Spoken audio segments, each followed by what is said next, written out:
మంచు మనోజ్ ఆయన కుటుంబంలో సామాజిక స్పృహ మెండుగా ఉన్న వన్ అండ్ ఓన్లీ పర్సనాలిటీ అని అందరూ చెప్పుకుంటూ ఉంటారు. కానీ అదేమిటో కష్టాలన్నీ ఆయనకే వస్తూ ఉంటాయి. కొంతకాలం క్రితం ఆయన అన్నయ్య ఆయన పైన దౌర్జన్యం చేశారనే వార్తలు వినబడ్డాయి.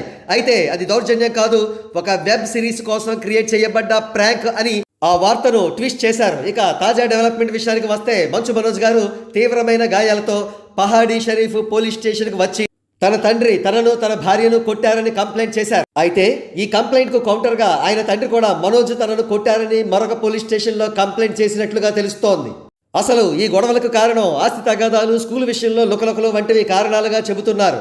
కారణాలు ఏమైనప్పటికీ ఆ కుటుంబంలో ప్రతిసారి కూడా మంచు మనోజ్ గారే విక్టిమ్ అవుతున్నట్లుగా మనకు కనబడుతోంది.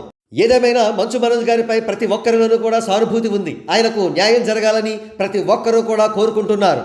ప్రస్తుతం మంచు మనోజ్ గారు హాస్పిటల్లో తనకు తగిలిన గాయాలకు ట్రీట్మెంట్ తీసుకుంటున్నారు.